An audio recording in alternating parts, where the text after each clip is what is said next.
I'm really excited too.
And welcome back to a special episode of Riding Through the Unknown. I'm your host, Michael, and joining us today is a guest who many of you are familiar with, as she is becoming quite popular on the show, and I am grateful, as always, to not only call her a friend, but also have her, use my show as a platform and share out all this great information. So I'm going to stop getting in my head and I'm going to turn it over to the one, the only amazing gemstone extraordinaire, Gina Virginia Casella.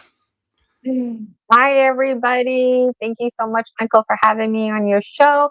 And today I get to share with you my books that I published. So I've been really enjoying hosting Story Species, Story Medicine. Time and date's going to change for 2026. So make sure you're following me on Buy Me a Coffee so you can get the latest. I have so much to talk about that I strategically planned it. So I've got, I want to remind viewers about the Gnome King's gemstones and how I found them. I would like to take a moment to show you each of my books. There's 8 of them, and I'd like to read the back of each one so you know which book has what content in it. I also would like to show you some slides because I would like to host conference. And you know what? Maybe I'll start there. Actually, is with my slides. So this is all new in the making. So this is actually something that I've been wanting to do for a long time. I was a public school teacher for 20 years, and I've always been very passionate about story medicine because I remember in university we read a book by Joseph Gold called Story Species, and it really resonated with me. And all these years later, it's still resonating with me. So we're a story species. Stories are our medicine. It's directly linked to the mind and how you think and process information. Your logical mind needs, it demands a beginning, a middle, and an end. Stories have a beginning, a middle, and an end. Michael and I were having a little laugh before we went live about the hero's journey. Like, when is it going to end, right? It's never ending. And it's like, you might ask yourself, like, why does the hero's journey have to be such a fucking bitch? And it's like, you know what? Look in the mirror. That's why.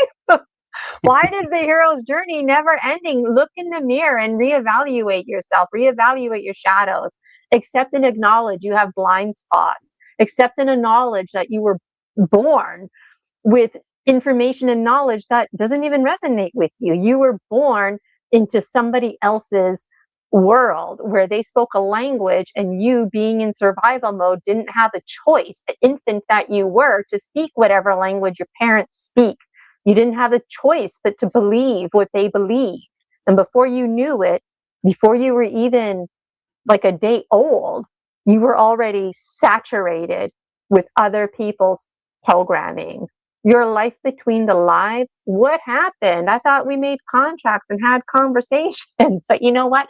When you incarnate here, and nobody knows exactly how any of this is done, but when you come to this planet, in the womb, traditionally, we already in the womb in that state absorb and pick up information, whether we actually understand the language, we understand the literal language of snake. Those of you who are into the medicine wheel and power animals, that's what I'm talking about. The literal language of cells and atoms and chemicals in your body have reactions. And how you think and feel is so important that it creates reactions in your body. So every thought that you have, see, I'm just getting passionate now, but every thought that you have, already the order that I wanted to go in is already off. Okay.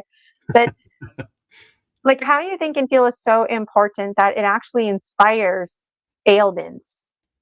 So if you ever want to know why you're sick, it's because how you think and feel, because every single thought is followed by an emotional response. And that emotional response creates a chemical reaction in your body. This is the language, the literal language of cells and chemistry, right? The language of snake, the 3D reality, right? So I like to work at the mythical level, like the level of hummingbird, right? I like transformation, Jay. I love flying wingtip to wingtip with eagle condor, but this reality, this literal reality that we live in, the literal level of snake, stories are our medicine to help us heal and transform so we can make our way around the medicine wheel. So I want to call the conference, it's a big title, it's called Story Species, Story Medicine, the Continuum of Conscious Evolution Series. So are you ready to take your medicine? I'm going to require speakers. I need vendors, people to help me organize this. I've got it all broken down into stages. Let me just show you some highlights here. This is going to be based on dreams, half remembered, half misunderstood. And this is how we unite. And for those of you who are just joining in, this is me just being excited, sharing information. I haven't had time yet to create a formal presentation, and I will. So make sure you follow me on Buy Me a Coffee, BMAC for short. I didn't know that was BMAC just a handful of months ago. But anyways, true dreams, half remembered and half misunderstood. That's where we unite.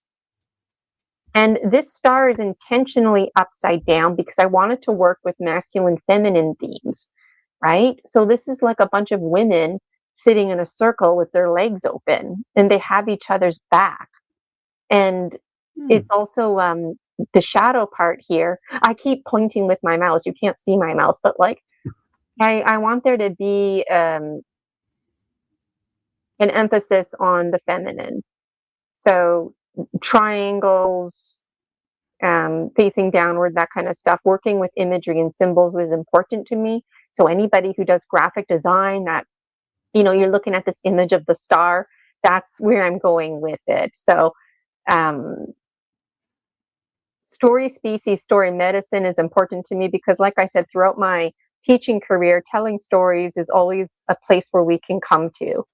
Even if it's a made-up story, there's a moral to the story, there's a takeaway, there's something that we can tuck in our pocket and relate. So my books are based on my dreams and my real life. And I explore my own subconscious programming and the interconnected Ginas, alters, past lives. I'm still figuring it out. So I'm asking, like, are you familiar with a Lucer's milkshake, for example? Because I have all kinds of interesting dreams, and the very vocabulary Lucer, I didn't know that until last year. And so I thought, oh, maybe that's what I'm talking about. And just even the way that I understand information about vampires and folks who are feeding off of energy and taking that to the next level, paralleling and contrasting that to us, vegan cuisine, Homo sapiens sapiens being on the meat market. Like, for me, these interconnected issues become very concerning. And I also take things like targeting very seriously, because I do believe that what can heal you can kill you. So I'm very passionate about hypnotherapy and energy medicine, and knowing that what can heal you can kill you. It makes sense to me that we could direct energy and use our very own mind powers and emotional intelligence against us. We could weaponize things like our emotions. And so this is why we need to have these conversations. I'm personally not hung up on the truth. I'm not hung up on scientific fact. Why? Because at the end of the day, nobody knows anything. It doesn't matter what your theories are. It doesn't matter what information was peer reviewed, because time and time again, if we've learned anything, is we keep trumping that information. And if we've also learned anything, it's that violence is very immature. Seemingly it solves problems, because if you don't like something and you don't want to hear about it anymore, you beat it up, you shut it up, the problem is gone, right? But we know that problems haunt us. They never go away. So this business of the ET agenda, super soldier programs, people who are shape-shifting or making claims that they've been kidnapped by ETs, or that an ET came into them in the middle of the night to visit them, or an angel. I don't care if the stories are true or not. I care that we're creating a safe space, because there's a lot of folks out there who would like to share their stories, and they don't know how, they don't know who to turn to, they don't have a community. That's where it's got to start. So I'm all about foundation. And I feel like my career has actually led me to this point, because I'm very passionate about early learning, child development, because that's the foundation that we build, the kindergarten years.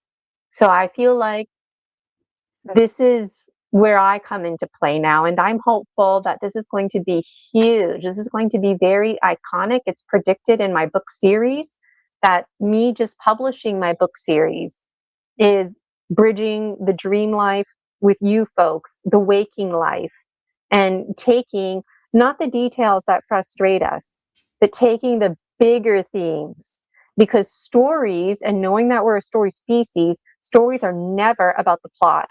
They're always about the bigger themes, and it's the plot that drives us there. And there's a little fly flying around me, and my dominant spirit guide is fly. So it's like, yeah, like there's a, and I didn't mean to get passionate. I feel my passion here, because this is important to me. And the intention is that we build soul tribe, we build community, we normalize people telling stories about ETs, we normalize people telling stories about angels who visited them. When you're walking down the street and somebody tells you a story about a vampire, oh yeah, whatever, that's very normal sounding. That's my goal. As a public school teacher, we would talk a lot about LGBTQ2 plus spirited. And time again, those acronyms change because we keep trying to honor them, right? So I want to parallel this to alchemy, because when it comes to angels, ETs, that also needs to be alchemized. And you know what? Like, as a public school teacher, we never got to the ET agenda or spiritual experiences, because in the public education lens, respectfully, there is no spirit lens. So that's where the social emotional lens is really key to talking about things like foundation and building the self-regulation skills, moving away from violence, being open, seeing the bigger picture things. So it's my intention that not spiritualism, but energy medicine and things like Bigfoot stories that are not classified under the spiritual lens get into the public education lens and classroom, and that basically this becomes normal everyday conversation. And then it would be really cool. My big dream that I have in my mind is that people come to my conference, right? Network, meet other dragon dreamers alike, and then those people network and go on, adventures seeking truth and taking stories from the foundational stories that people are sharing at this conference. So I got a few more slides here, not much. But most of what I said, I think I wanted to cover. I'm not done yet. I know, Michael, I feel like you want to ask something, but I am almost done. No, I'm enjoying this and Okay, fascinated good, by good, this. because I still, that's the thing with me. I mean, there's always the day plan, and then it's like, now I'm just talking, right? And that's typical of me. Like I prepare speeches, but then I just like tend to hold my speech shit off to the side. So those of you who don't know me, get to like me, get to trust me, and let's do this, okay? You can learn all about me, Gina Virginia Casella.com on my website. Check out my Facebook, my personal profile. There's like seriously nothing that goes on there. I do have a professional profile. I just post advertisements there, but it's the Facebook free group, the Dragon Dream Soul Tribe Collective, and Buy Me a Coffee, Gina Virginia Casella, where you can really find me. So what kind of speakers am I looking for at my conference? And again, I need to create a formal presentation, which I'm going to release in a weekish or so. But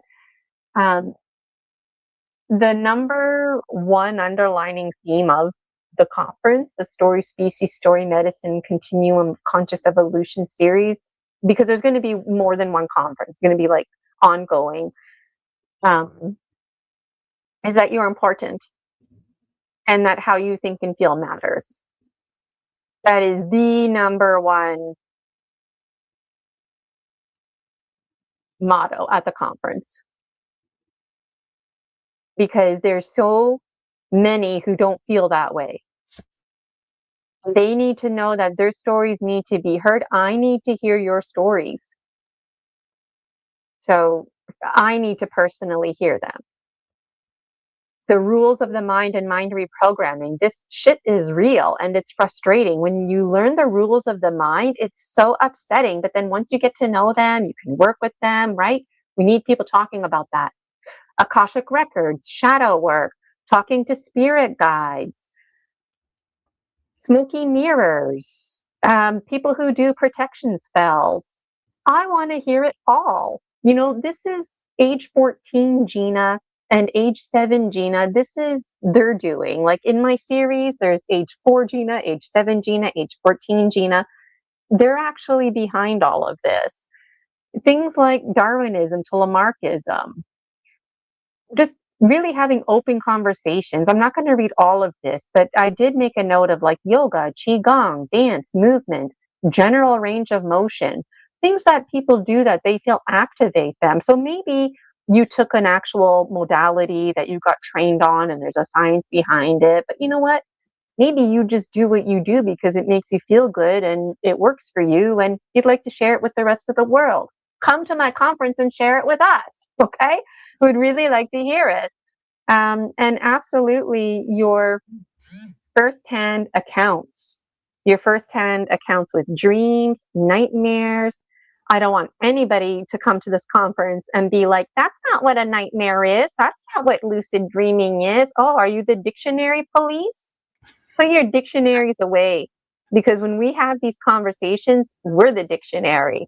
We define the definitions, and those definitions alchemize. They need to alchemize because we're all the phoenix rising. So we shed our snake skins, we leave the past behind, we take the high quality items with us forward. And so I made some notes here. I'm doing everything in backwards order. So let me just check my notes here. What else did I want to say? You're important. That was on my notes. You're enough. You're the same as everyone else. And things are available to you. So this conference is not going to be like $400 or $500 for a ticket. I don't know what it's going to cost, but there's going to be online opportunities. So it's going to be very affordable, and there's going to be in person. Now, in person's got to pay for the overhead and rental and that kind of stuff, but it's still going to be affordable. All right. I'm one of those people that I've always thought to myself, like when I go to a concert or something like that, I look around and you know what, I get it. People have to pay the money to, have the access to come inside, right? It's a respect thing. It's an energy exchange. But how cool would it be to actually fill the whole entire theater by reducing prices that little bit more? You know, you don't want to reduce it or too much or give it away for free, because then you attract the wrong crowd. So I want to find balance with this. I want everybody to be able to come with this. And I know there's a whole new wave, a whole new generation who's finally going to be going in this direction. This is the new education. For me, this conference, Story Species, Story Medicine, the Continuum of Conscious Evolution series, is re-education, because the ET agenda, reliable, sustainable resources, all of that is part of the bigger picture conversations that we need to pay attention to. And for what it's worth, the lines on the map, we put those lines there. When the ETs come zooming in here, collecting us for their meat resource, they don't give a fuck Canada, the United States. They're just picking folks up. So all of our politics are actually inconsequential. So I have a very strong interest. I don't want anything to do with politics. I learned that very quickly when I was in my union. I don't do well with politics. That's why I do well with the professional development and where I was at with my union at the time, with the British Columbia Teachers' Federation, is I was advocating that professional development needed to embody a personal development lens, because we would reject teachers' applications all the time because it fell under the personal development, not professional development. And I get that, right? There are a lot of things that benefit our personal development, like self-regulation, going to yoga classes, that do benefit us in the professional development lens. And so for me, I feel really pumped up and excited because this is the new curriculum. It's not going to happen overnight, but the foundation that we need to build is going to be with me, and you're invited to be a part of it too. So what else do I want to tell you? So for me, I think I already said this, but it's not about full disclosure anymore. Full disclosure is over. Things have been disclosed. It's a matter of paying attention. So I'm asking you to pay attention. I'm asking you, if you feel fear, if you feel uncomfortable about these things, to join the club. My content makes me uncomfortable. I don't like a lot of the things that I say, but I need to walk forward in my continuum of conscious evolution. Otherwise, I risk being stagnant, and then I risk not shedding that snake skin. I risk being irritable. I risk everything being constricted. I risk dying, basically, and being left behind. And you know what? Speaking of being left behind, it's always hardest for those who are last. And that's us, unto the last. You know, what's his name? John Ruskin? I wasn't planning on talking about him, but he wrote a book called Unto the Last. And I feel emotional in this moment because in my own personal journal, I'm making connections now that are just kind of flooding in. So Greg Braden, for example, talks about AI and, AI hybrids with Homo sapiens. Go read Greg Braden if you want to learn more. But like, that makes me uncomfortable, because essentially what he's saying is that, if I'm understanding him correctly, we're the last of our kind. We're the last of the authentic biologicals that have free will. We're the last that have this biology. We need to cling to our biology. There's content in my book series about, or what it means to be organic, and what it means to have a relationship with bacteria, what it means to belong to the greater circle of life. So it challenges things like us, Homo sapiens sapiens. Are we an invasive species? If so, maybe we should leave, right? There's just too much to say. So things have a way of happening fast. So if you're genuinely interested in helping out, I really urge you to follow me on Buy Me a Coffee. Follow me on BMAC so you get in on the emails and you don't miss anything. I already set a date. I forget it. I think I remember what it is, but it's in my notes. So just wait till I get to that slide. And again, I want to emphasize that I am interested in creating safer spaces because I know there's no such thing as a 100% safe space, but we can strive to create safer spaces, right? As a public school teacher, I always feel hypersensitive about students who come out of the closet because what that might mean for them behind the scenes. Things like intersex, a lot of folks don't know what that means. It means you're born with a penis and a vagina. Intersex is primordial, but when we hear about it, it freaks us out. It turns to violence. People end up getting killed.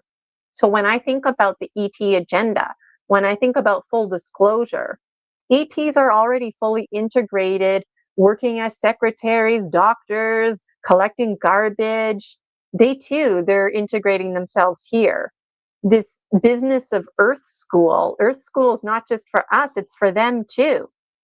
And hey, on that note, hey, ETs and angels, whoever you are, stop freaking coming to us in the middle of the night. Learn about our rules, knocking on the front door, right? Send an email or a text first, that kind of stuff. But the point is, think about how we treat each other. So you think ETs are going to be all like, yeah, hey, I'm here to fully disclose my species. Like, remember that movie, The Little Mermaid, and how upset King Triton would get about his daughter Ariel? Well, is he just being a mean dad? No, his daughter continuously is on the brink of exposing the whole entire species. But who talks about that theme in The Little Mermaid? Right? So it's these conversations that really go a long way. So I'm getting passionate again. I recognize my passion. But you know what? Creating safe, inclusive, dignified environments are important, and there's too many people fighting fire with fire. All that does is spread more fire. If the world needs anything right now, it's hopes and dreams. And if there's one thing that we do and do well, it's hope and dream. Hope can be a dangerous thing. It can dangle, right? It's that carrot dangling in front of the donkey. So that's why we need to share stories. The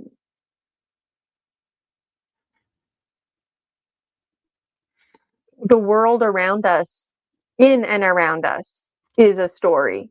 So I'm a character, you're a character, no different than in a story. All the symbols, colors around us, we're walking, talking oracles. Robert Moss wrote a book called Sidewalk Oracles.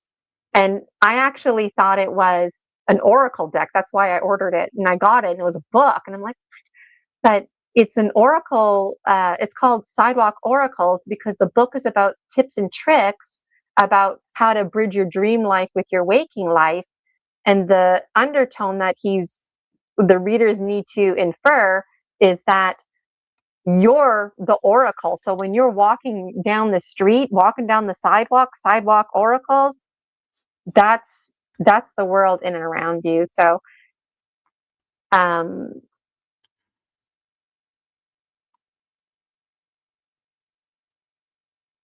the conference has stages. This is stage 1, and stage 1 is just, hey, FYI. I know there's no I in the FYI, but stage 1 is, hey, FYI, follow me. I'm Gina. Follow me on BMAC for updates.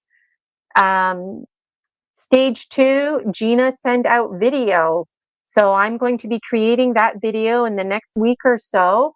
So look out for that. And stage 2 is reminding you right now that the first meeting, if you're interested in being on the Dragon Dreams Executive Committee, that our first meeting is going to be Friday, January 30th, 2026, 11 a.m. to 1 p.m. Eastern Daylight Time. So if you're like me, you like to plan ahead. And if you're very serious, then you're looking at your calendar and making space. If you don't have it all figured out, but I feel like we should be meeting every Friday at the same time just to hash out the beginning stages and then dial it back a bit, meeting bi-weekly. It's going to be really exciting because I have an expectation that people who join the committee have experience creating social media, digital creators and whatnot to help me bring this um, into manifestation. The Dragon Dreams Executive Committee, they're going to have two jobs because it's one job. It's the conference and my books go together. So the Dragon Dreams Executive Committee needs to help me transform my book series into a movie series while helping me plan and execute, carry out the conference. Part of the book series is me hosting the conference. Part of me is like, like in the book, they'll probably be like, and Gina was on Michael's show and kicking it all off and blah, blah, blah, blah, blah. Like that's part of it, you know? So if you come to the conference, you're going to be in my book series. You're going to be in the movie series because it all blends together. And like, I have a suitcase full of dream journals that I still have to publish. I'm still getting downloads. Plus, we still have all this community and connecting that we need to do. So, the Dragon Dreams book series is going to be the new classic, if you will, that everybody has a copy of. It's just something like that every family has at home. People go back to these because initially when I wrote these books, it was all about me. It was about my spiritual awakening and all the crap that was going on in my life. But very quickly I realized with my own reflections and projections and dream alchemy, it's about all of us. And so stage 3, if you're interested in being a vendor or being a speaker, wait until the committee and I get together. There's going to be a stage 3, then there's going to be a stage 4 where we actually like have the event, and then stage 5 is going to be important to reflect on the experience. So I have no idea where the first one's going to be. The first one very well could be online because I want it accessible to everyone, right? So those of you who are listening, this is passion driven. When I volunteered for my union, they told us straight up, like, this is for people who believe in service to others. And that really resonated with me. So I do believe in service to others. And I do believe that what comes around goes around, and that this will continuously provide and uphold each other while creating safer spaces for inclusive, dignified environments where people can really share their story medicine.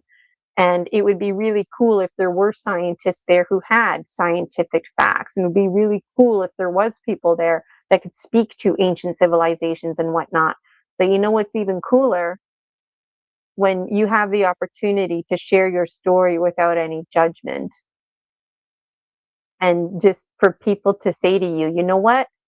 I believe that you believe. Like, if you believe that happened to you, great. You can't prove it. And that's me. That's my story. I can't prove anything. I'm no different than the next person telling a Bigfoot story. So I thank everybody in my book series. Each book, there's a special little thank you, because if it wasn't for people sharing their story medicine, I might have never shared mine. So I used to host a show called PMHI Passions, Present Moment Hypnotherapy International Passions.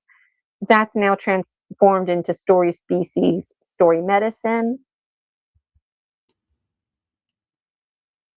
And I'm trying to show you another slide. It's not letting me. Here we go. So these are my books in my hand. This is an example of my gemstone reading, which I'll just show you a little bit more of that. There's my business card. And I'm really, really excited. So if you want, I can bring up the image you couldn't bring up. You know what? I was able to bring it up. That's okay. Thank you. Okay. Okay. So Well, we only have like 20 minutes left. So I've been like talking nonstop, but it's been really beneficial. And for what it's worth, a formal presentation is going to be made. Michael and I just excited to share out. Today, the intention was for me to talk about my books. And so it's really, really fitting. So I got my gemstones on this thing here. Most of these I found at the beach.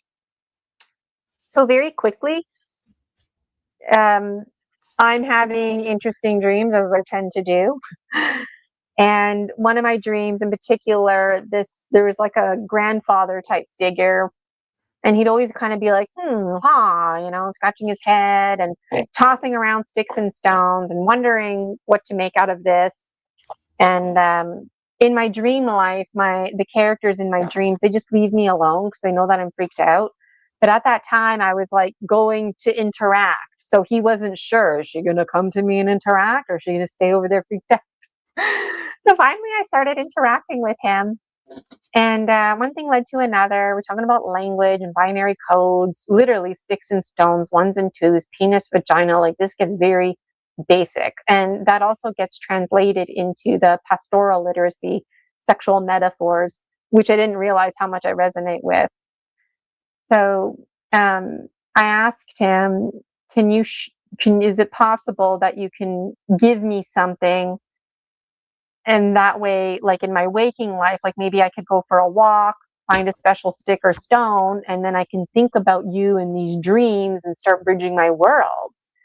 Well, I forgot all about that. But that summer, I'm just hanging out at the beach, and all of a sudden, whoa, it comes together, and I just feel compelled to dig in the sand, and I find these gemstones, and I just was kind of freaked out. I'm like, oh my God, this is my dream life bridging with my waking life. And I took the gemstones, packed up my stuff, and I left.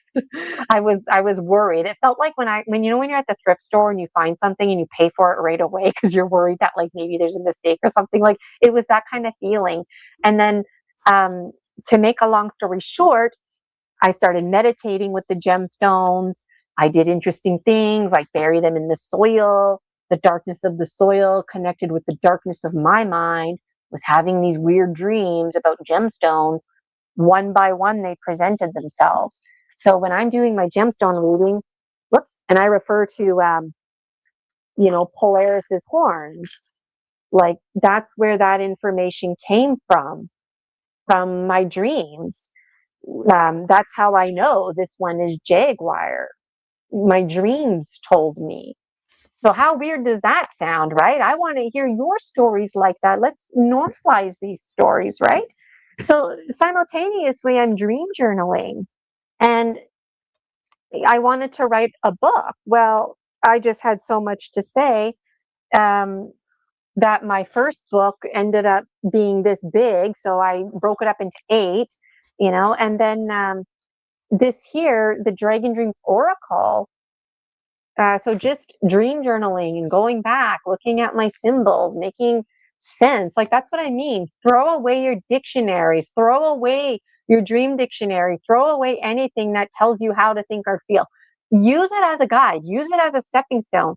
Create your own oracles, create your own tarot, write your own books. Beg, steal, borrow. That's what we say in the teaching community, right?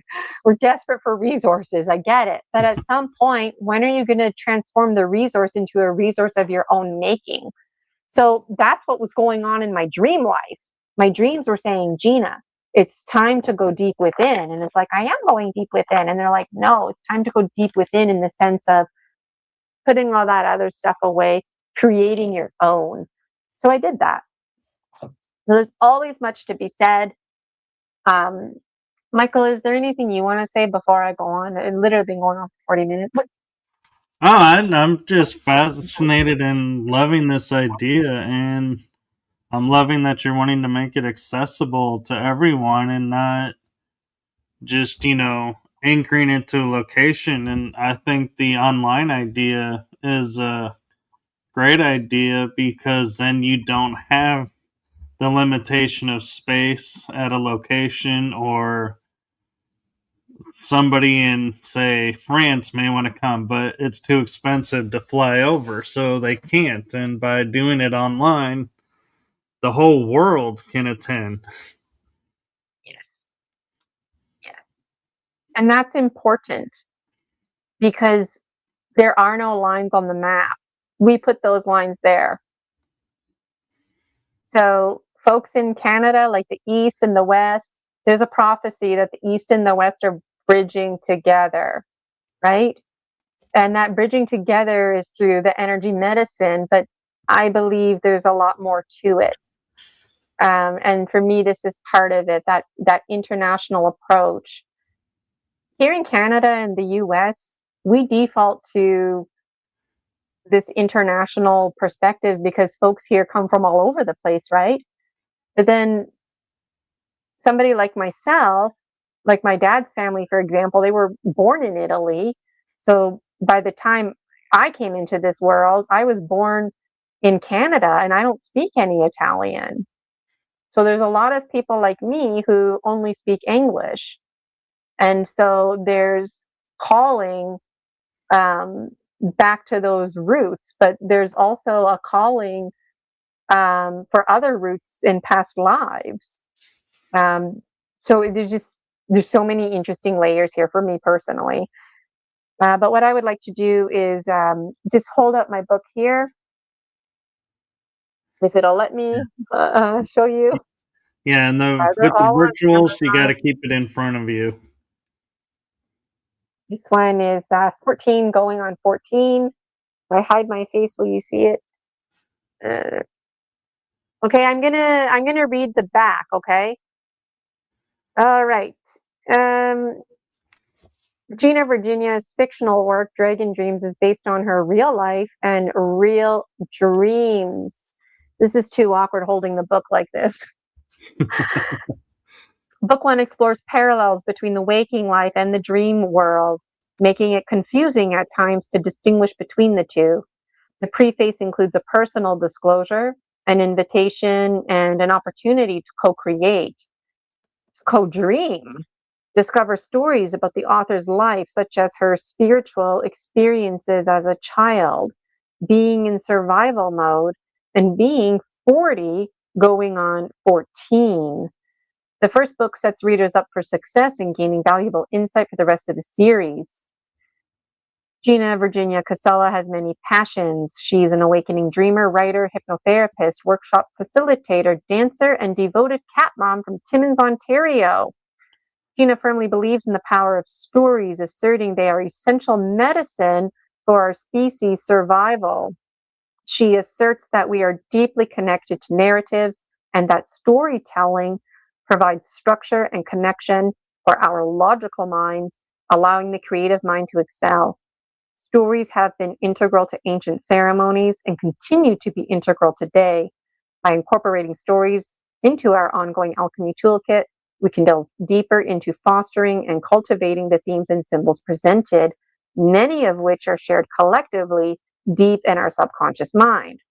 The dream world provides us with a playground to explore our stories, reflecting on the continuum of learning in our hero's journey. Our dream world is bridged with our waking world and other dimensions. We can work with spirit guides and folks from other realms or other fragments of ourselves. Concepts like synchronicity and intuitive knowing are worth exploring and paying attention to. If we can identify the patterns in and around us, we can work with them, biohacking our lives. No one can write our stories like we can, and it's our story to write.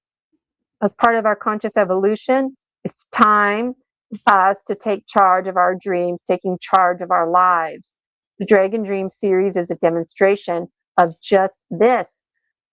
And then it goes on highlighting my phenomenal career as a public educator, union advocate for the British Columbia Teachers' Federation. My specialization was in the Professional and Social Issues Department, and I served on the Langley Teachers Association as their Joint District Professional Development Chair. So I was part of the executive committee, and I'm known for advocating and investing in the early years, prioritizing social emotional learning and opportunities for play and for imagination for individuals of all ages. Play is the most powerful driving force behind our creativity and to co-dream ourselves through our remarkable ascension. So there's so much passion in here. The rest of the summaries aren't as long. This one is book 2, Gaining Ground. So this one features themes like shape-shifting, kingdoms, duality, oxymorons, collaboration with the Grim Reaper, who's better known as the Cosmic Custodian. There's lots of talking about the present moment, alchemy. Discover what happens when an evil force is unmade and remade into a 7-year-old girl. Learn about the master library, Akashic records, and the energy within, unlocking the power to write and rewrite our stories. Book ends with a message about the glass sky being shattered and courageously pursuing the hero's journey. Heartfelt conversations are had with various entities and folks, including Manus, Polaris, Toby, Amanda, the goddess, and God, about free will, sovereignty, evil, and much more. Readers are encouraged to believe in second chances, dreams, and their powers to harness them. And I feel like if I speed talk, I can get through the rest of them. This one here, book 3, Losing Ground. Gaining ground, losing ground, because you got to get lost to get found. These duality, I'm telling you. So Losing Ground is a collection of messages and stories exploring lifelong themes such as embracing inner beauty, dream power, the significance of synchronicity, and how the truth can set us free. These alchemical tales shed light on the value of self-awareness, seeking guidance, letting go, and making space for change. They delve into the concept of co-dreaming, the symbiotic nurturing aspects of nature, biohacking, the biology of belief, the world of insects, and the importance of independent critical thinking. Meet the lizard lady, gain insight about the goddess garden of gratitude, learn about bumblebee boundaries, and hear what the chipmunks have to say about sacred sustainability. Trust the cyclical nature of time and the boundaries nature of the infinity and the boundless nature of the infinity of hope are also key themes. Readers are left resonating with overarching themes like the act of permitting oneself, recognizing progress, finding unity in metaphors, and the transformative power of art in our lives. The arts are bridges. We are the arts. We are everything and no thing simultaneously. The breath of life is with us. We are creators of our own reality. We can know thyself best by knowing thyself alchemically, because we're always changing. So I'm noticing we've got 10 more minutes here. This one here, The Gnome King. This is book 4.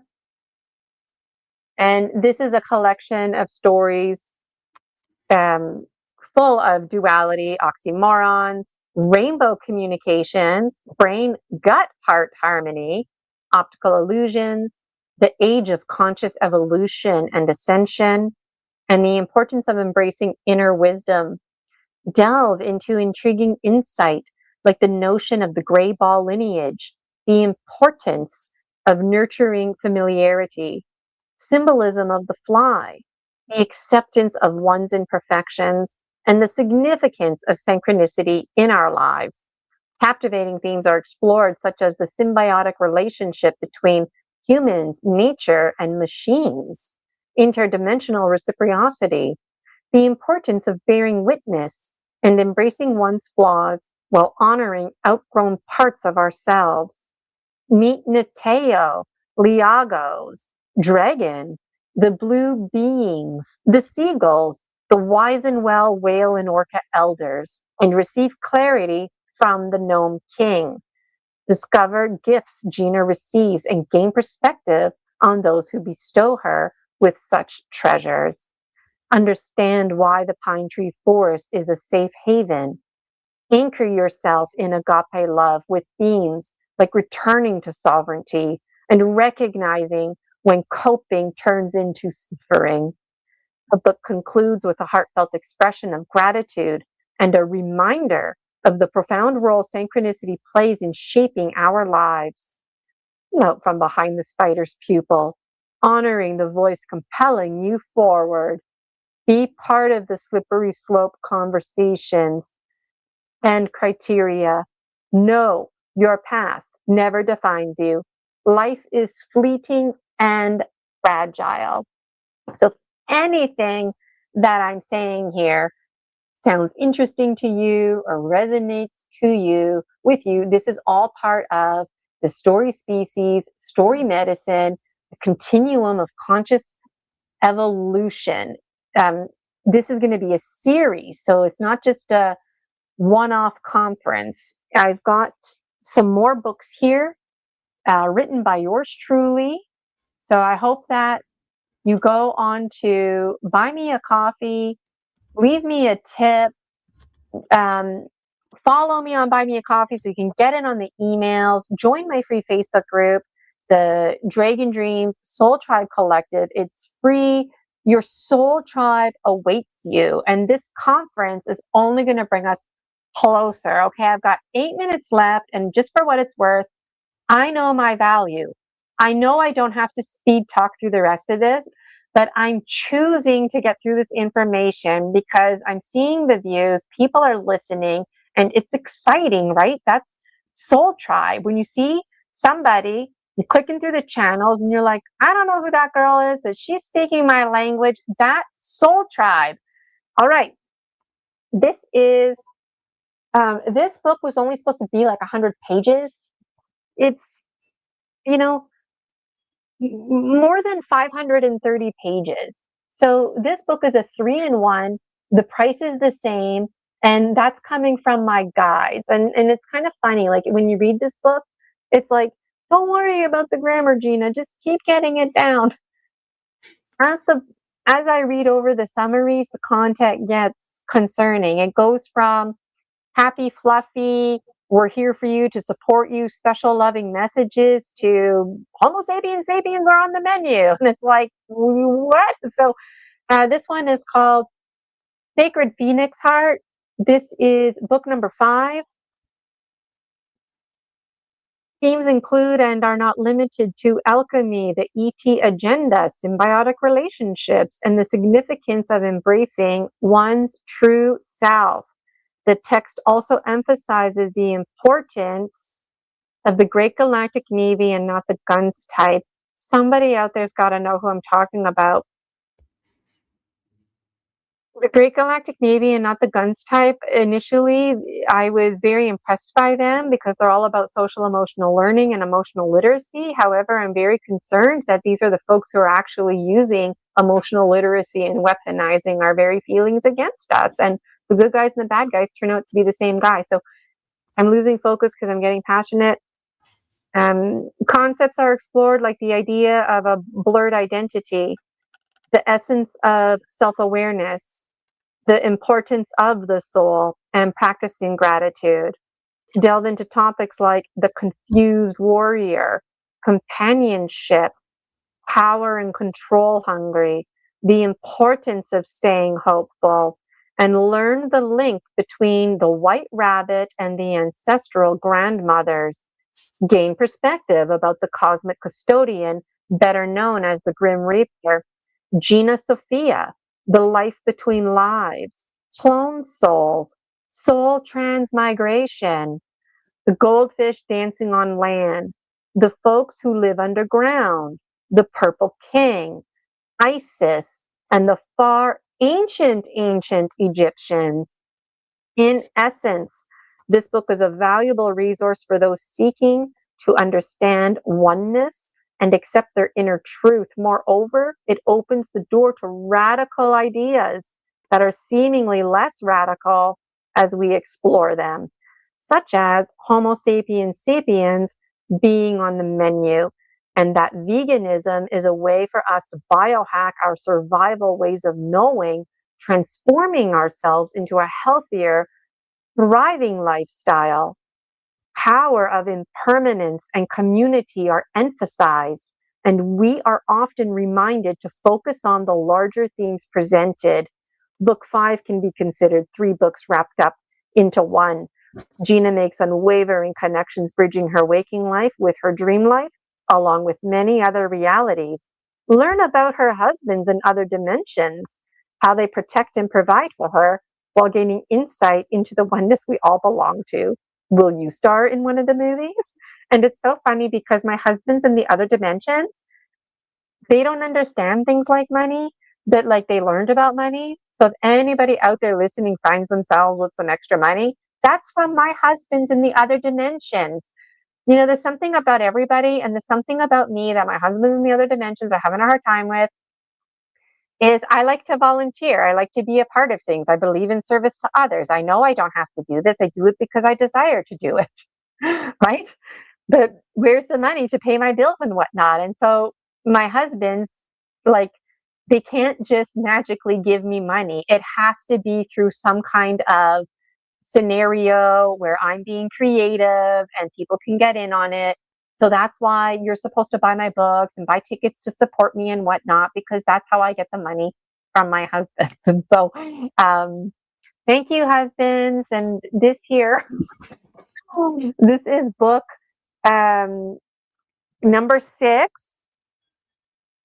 It's called Revered and Feared. And I want to talk about it, but I will read the summary only. Again, based on my real life and real dreams, all half remembered and half misunderstood.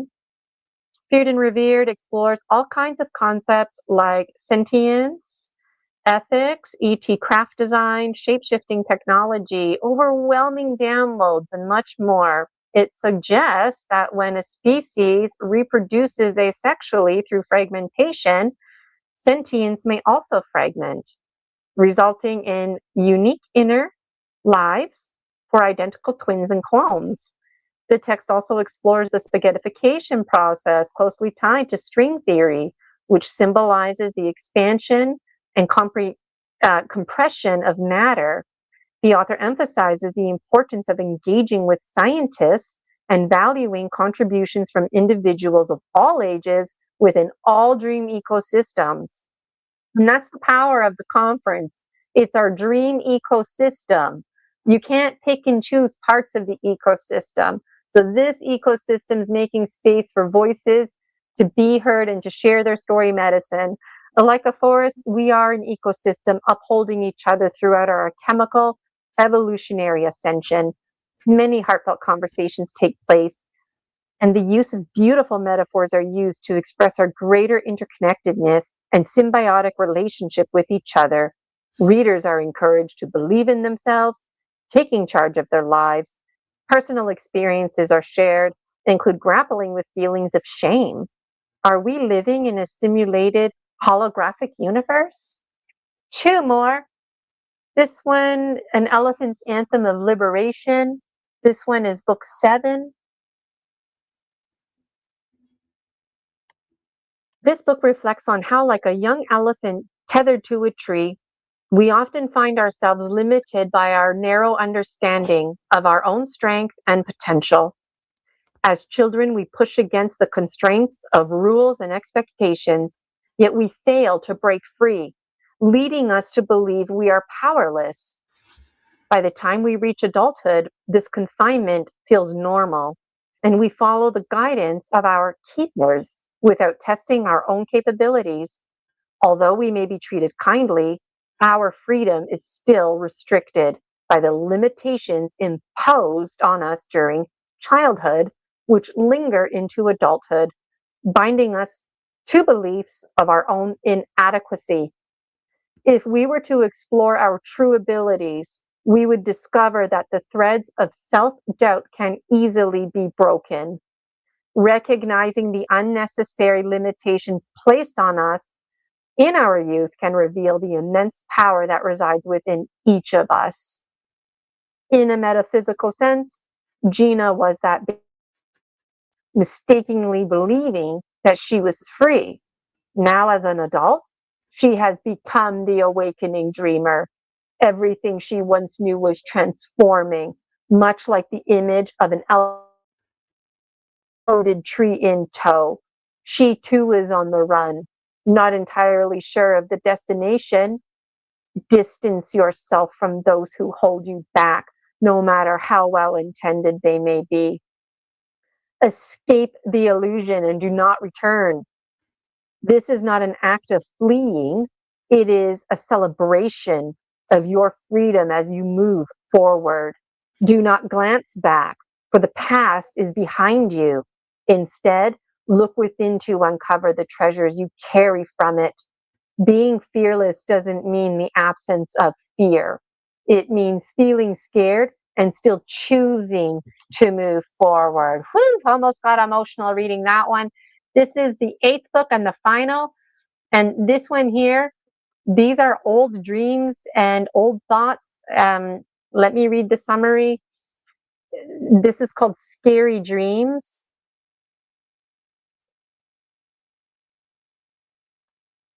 There's 3 narratives, Lushing, Possession, and Black Sand, which are based on their experiences with divinity and fear. They believe that their fear is of their own self and it's due to their own protective nature, which hinders their process. The author acknowledges that they are fragmented into numerous identities, including her own, reflecting and projecting various versions of themselves. This fear leads them to perceive themselves as weaker than they are, a realization they find subconsciously grasping.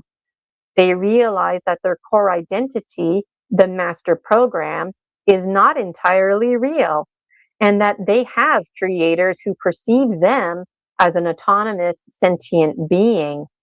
Despite this, they remain open to considering that their perspectives possibly make them God. Trust is elusive, and the author finds themselves in a state of fear and uncertainty. Imagine someone trying to kill you, but not before training you to fight proficiently.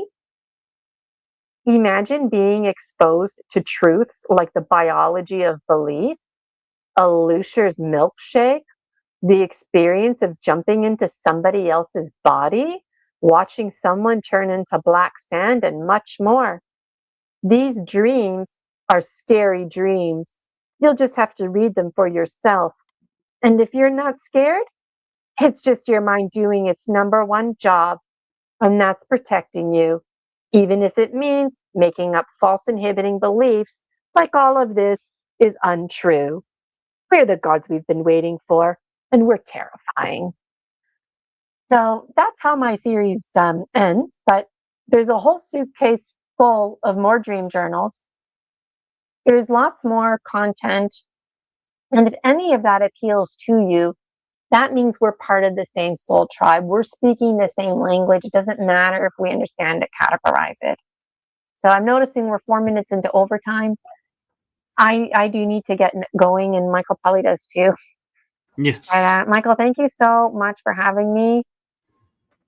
Story Species, Story Medicine, the Continuum of Conscious Evolution series, a formal presentation to come. This was just Michael and I planned for me to talk about my books, but given the excitement, thought we'd just start highlighting and spreading the news now. And Anchor Haven, I see your comment, and it is exciting, and it's something to look forward to, and I hope you come to it. Maybe you'll even join the Dragon Dreams Executive Committee. January 30th, we're meeting. So, wow, that hour really flew by. It does. And thank you so much for sharing this and bringing it out on this platform and sharing it, I think, probably for the first time out there. So thank you. Yeah, thank you so much. So, Gina Virginia Casella here, You can learn all about me, GinaVirginiaCasella.com.